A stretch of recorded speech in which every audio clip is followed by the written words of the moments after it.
নমস্কার, ব্রেকিং বাংলায় আপনাদের স্বাগত। আমি জয়ন্ত মজুমদার।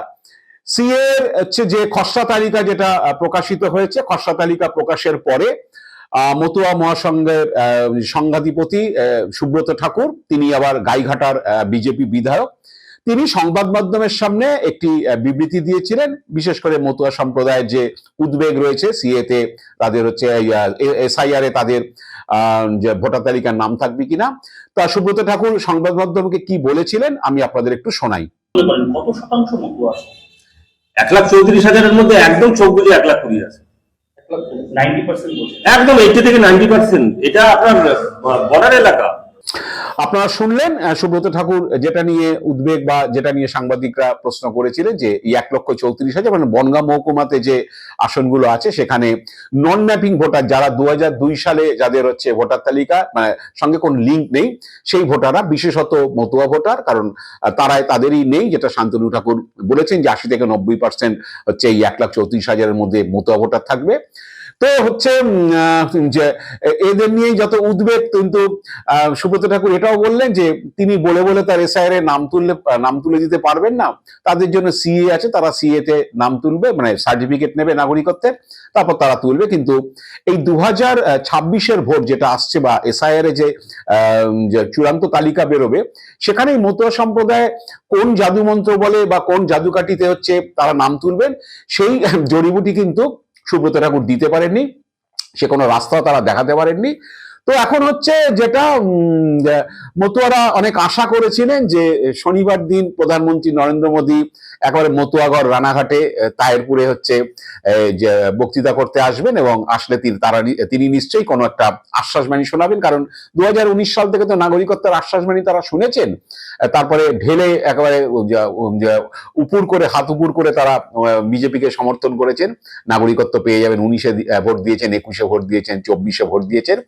তো সেই তাহেরপুরে নরেন্দ্র মোদী যেতে পারেননি আবহাওয়ার কারণে, তার হেলিকপ্টার নামেনি। তিনি প্রথমে মোবাইলে একটা 16 মিনিটের ভাষণ দিয়েছিলেন। তা মতুয়ারা আশা করেছিলেন প্রধানমন্ত্রী আসবেন এবং তারা আশ্বাসবাণী শোনাবেন যে এই যে এসআইআর হচ্ছে, সেই এসআইআর এ হচ্ছে তাদের তালিকায় নাম থাকবে, এই ব্যাপারে প্রধানমন্ত্রী কোনো উদ্যোগ নেবেন বা তিনি কোনো আশার বাণী শোনাবেন যে আপনাদের ভয়ের উদ্বেগের কোনো কারণ নেই, আমরা আপনাদের নাম রাখার ব্যবস্থা করে দেবো ভোটার তালিকায়। এইসব ভেবেই মতুয়া সম্প্রদায়ের মানুষ বিরাট ভিড় করেছিলেন।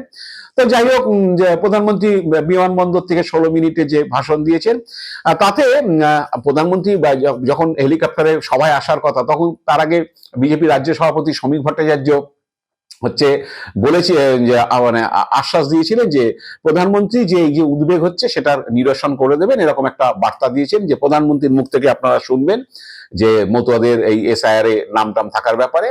তো শ্রমিক ভট্টাচার্য একটু যে হতাশ হয়েছিলেন, কারণ প্রধানমন্ত্রী আসেননি। তারপরে প্রধানমন্ত্রী ভাষণে যেটা করেছিলেন, প্রথম দফায় মানে মোবাইলে যেটা ভাষণ দিয়েছিলেন, সেখানে মোদীর গলায় কোনো মতুয়ারা যাদের 2002 সালের সঙ্গে কোনো লিঙ্ক নেই বা যাদের নথিপত্র নেই, তাদের হচ্ছে ভোটার তালিকার নাম থাকবে এসআইআর এর পরে, তার কোনো আশ্বাসবাণী প্রধানমন্ত্রী শোনাননি। তিনি বলেছেন যে সমাজ কল্যাণের ভাবনাকে মতুয়া সমাজ চিরকাল এগিয়ে নিয়ে গিয়েছে। হরিচাঁদ ঠাকুর কর্মের মর্ম দেখিয়েছেন, গুরুচাঁদ ঠাকুর হচ্ছে কলম ধরিয়েছেন, বড় মা মাতৃত্ব বর্ষণ করেছেন। তাদের প্রত্যেককে আমার প্রণাম। যারা আমাদের নিজেদের মানুষ, যারা নির্যাতিত, যারা শরণার্থী, তৃণমূল তাদের উপর অত্যাচার করছে, সিএ এর মাধ্যমে আমরা শরণার্থীদের নাগরিকত্ব দিচ্ছি, তৃণমূল মিথ্যা প্রচার করে ভয় দেখাচ্ছে। তো এটা বলার পরে হচ্ছে মাঠের লোকজন তো আসল কথাটা শুনতে চেয়েছে যে এসআইআর এর পরে ভোটার তালিকার নাম থাকবে কিনা। তো নরেন্দ্র মোদী এরকম একটা তাদের টুপিটা পরিয়ে দেবেন, বুঝতে পারেনি। আর মোদীজি করবেনটা কি, সুপ্রিম কোর্টই তো বলে দিয়েছে সিএ তে যতক্ষণ না তিনি সার্টিফিকেট পাচ্ছেন সেটা গ্রাহ্য হবে না নাগরিক হিসাবে, এবং ভোটার তালিকার নাম তুলতে পারবেন না। কারণ কল ফেঁদেছেন তো এখানে শুভেন্দু অধিকারীরা, খুব অমিত শাহের মাথায় ঢুকিয়েছেন যে এসআইআর করে সব হচ্ছে বাংলাদেশ অনুপ্রবেশকারী ঢুকে আছে, এদের নাম বাদ চলে গেলে তৃণমূল হেরে যাবে।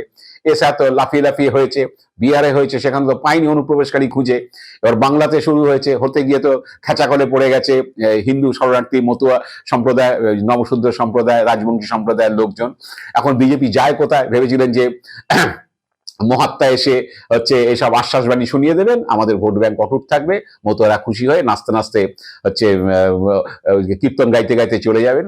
তা প্রধানমন্ত্রী তো কোনো আশ্বাস বাণী শোনাননি। যাই হোক, এইটাই চলে যাওয়ার পরে নিশ্চিতভাবেই রাজ্য বিজেপির তরফ থেকে এখানে যারা পর্যবেক্ষক আছেন তারা নিশ্চয়ই ফিডব্যাক দিয়েছেন যে মতুয়ারা হতাশ হয়েছে, কারণ তায়ারপুর মাঠ থেকে মতুয়ারা কিন্তু হতাশ মনেই হচ্ছে বাড়ি ফিরেছে যে প্রধানমন্ত্রী ভোটার তালিকার নাম রাখার ব্যাপারে আমাদের কোনো আশ্বাস দেননি।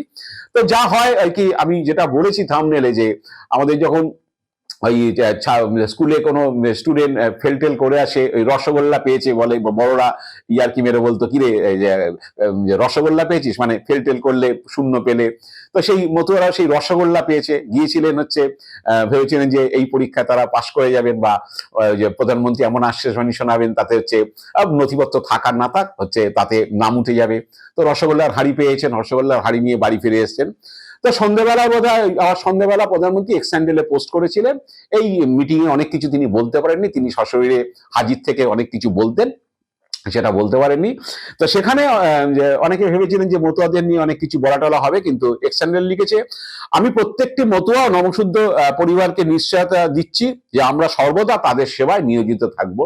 তাদের সেবায় নিয়োজিত থাকবো, কিন্তু আপনি তো বলছেন না যে ভোটার তালিকায় তাদের নাম থাকবে, কমিশন এমন কোনো ব্যবস্থা নেবেন। কমিশনের যে মুখ্য নির্বাচন কমিশনের জ্ঞানেশ কুমারকে তো আপনি বসিয়েছেন, একটু বলে দিন যে মতুয়াদের জন্য এক্সেপশন কিছু দিতে। সেটা তো হচ্ছে না, সুপ্রিম কোর্টে মামলা হয়ে রয়েছে। অনেক রকম খেঁচাকল, এবার খেঁচাকলে হচ্ছে অন্য লোককে ফেলতে গিয়ে এবার নিজের ভোটাররা খেঁচাকলে পড়ে গেছে। শুভেন্দু অধিকারীরা তখন বনগা টনগা গেলে যে তাদেরকে কিরকম যে আদর যত্ন মানুষ করবে নিশ্চিতভাবে বুঝতে পারছেন। শ্রমিক ভট্টাচার্য শুভেন্দু অধিকারীরা যদি এখন বনগায় যান, সেখানে যদি অনুপ্রবেশের কথাটা বলতে যান, মতোরা বুঝতেই পারছেন আপ্যায়ন কেমন করবেন। তো যাই হোক হচ্ছে, এখন প্রধানমন্ত্রী এইসব বলে টলে মতোরা তো বুঝতে পেরেছেন যে খেলা কি হচ্ছে। এখন হচ্ছে শান্তনু ঠাকুর, যে সুব্রত ঠাকুররা এই সিএ সিএ সিএ বলছেন, অনেকে বলছেন এটাও বলছেন, এই প্রশ্ন তুলেছেন সিএ সার্টিফিকেট দেখে, যে সিএ তে সার্টিফিকেট যেটা দেওয়া হচ্ছে যে সেই সার্টিফিকেট তো মাথায় লেখা রয়েছে গভর্নমেন্ট অফ ইন্ডিয়া যেটা দিচ্ছে, সেখানে হচ্ছে যে সেকশন এবং রুলস দিয়ে দেওয়া হয়েছে এবং সেটা 2009 সাল মেনশন করেছে।